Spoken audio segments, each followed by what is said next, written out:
Welcome back to the Sampan Viking on China channel.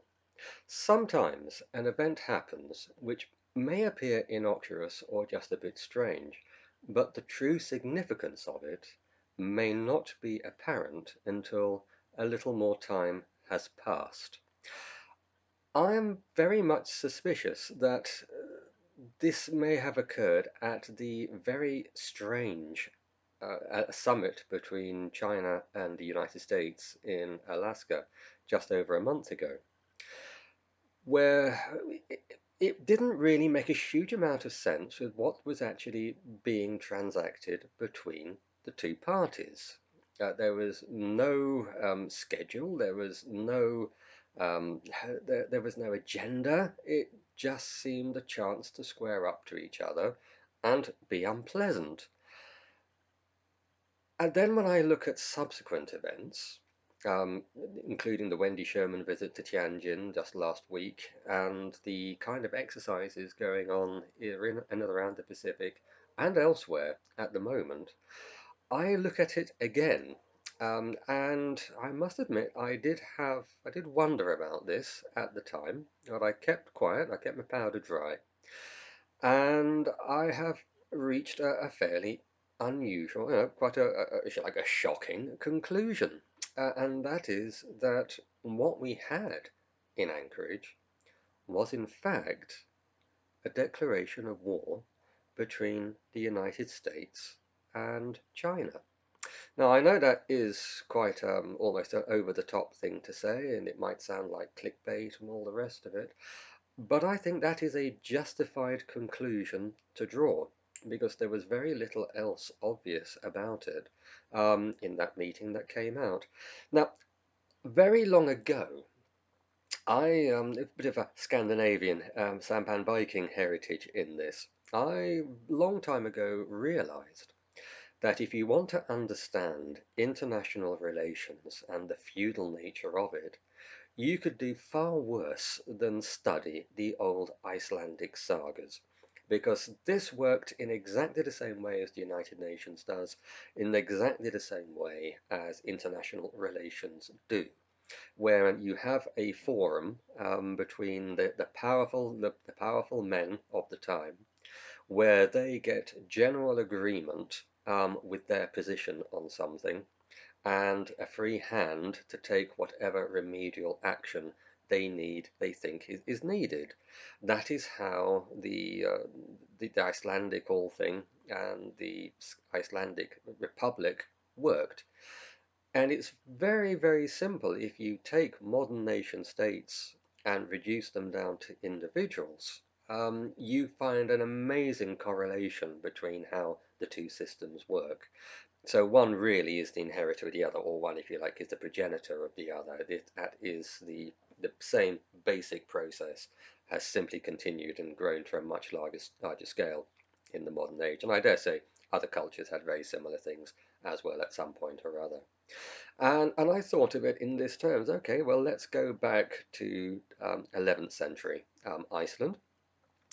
Let's have a situation where the biggest, most powerful chieftain on the island, who maybe has been used to being acknowledged as the most powerful chieftain on the island, is suddenly confronted with a rival that's come up from fairly humble origins and grown in stature and power considerably with his clan over the last few generations. And so one day, this great Icelandic chieftain rides out and confronts his rival and says, I speak to you from a position of strength. To which the rival responds, you are not qualified to speak from that position. Well, I can assure you, at that point in any Icelandic sagas, you would be listening to the sound of swords being drawn, because this is somebody saying, I am the acknowledged number one ruler of Iceland, the number one chieftain, the biggest individual power to whom all others defer, and the challenger has said, I don't recognize your authority, I do not defer to you. And this is pretty much what China said. I do not acknowledge your global leadership. I do not acknowledge suzerainty to Pax Washington. Now, even Moscow does that to a degree. They are divergent, but they haven't tried to challenge um, Washington's #1 position. I think at Anchorage, this is exactly what China did. And by the rules of international relations in the raw, that is effectively a declaration of war. We reject your rules-based system. We reject your rule. We reject your authority. We will not acknowledge you as our superior, not even our equal. Oh, powerful stuff. So what happened after that? Well, we had then Wendy Sherman appearing in Tianjin. What was all that about? People said, what is the point to this meeting? Well, I'll make a suggestion. That was the second in command saying, do you want to change your mind on this? And they said, China said, no, we're not going to change our mind. We are not going to acknowledge the leadership of the United States. We are more than capable of looking after ourselves, leading by ourselves, and if you want to have issue with that, we will sort this out in the good old-fashioned time-honoured way. Subtext, obviously. And this appears now to be what is happening with the events in the Asia-Pacific region. Now, needless to say that China's partnership with Russia will have bolstered their confidence to do this more strongly, the ability to react on multiple fronts in multiple parts of the world. The fact that America is now reacting with exercises that reflect having to react to multiple challenges in multiple parts of the world is no coincidence, I can assure you.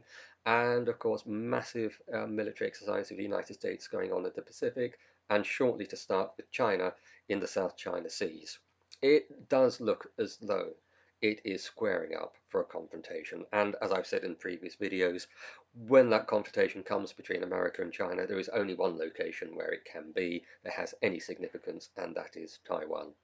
Well, very sadly, I was saying even just a week ago that I would hope that this situation would prompt cool minds, cause people to consider where they're going, and make a strong impetus towards peaceful negotiation of an outcome. I have to say, as of today, whilst of course this may all be sound fury and saber rattling simply as a prelude to settling down and talking it out later, I am less than confident of that, and I suspect more now than I have done really in the last 20 years that a military confrontation is coming. And again, as discussed in earlier videos, that it has to come sooner rather than later for the United States, because within a few years the balance of power in the region, as China's industrial output keeps producing larger warships and more general weapons and platforms, the balance of power will tip decisively away from the United States irrespective. At the moment, the United States is not guaranteed by any strength a victory, but it has a chance of victory, and China has a chance of defeat.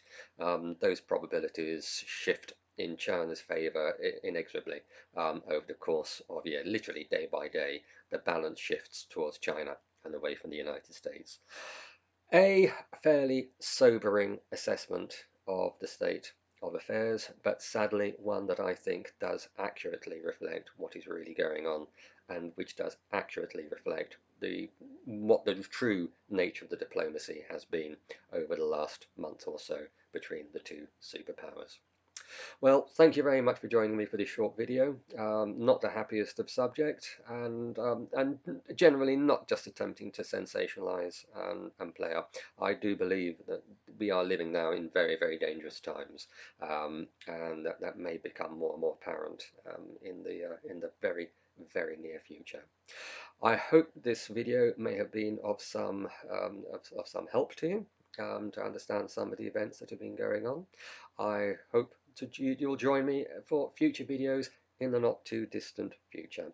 In the meantime, if this has been helpful to you, I hope you will like. If you wish other people to listen to what I have to say, that you share. If you haven't already subscribed, please do. If you want to question any part of this, please leave a comment. I'll be only too happy to reply. So until the next video, thank you very much.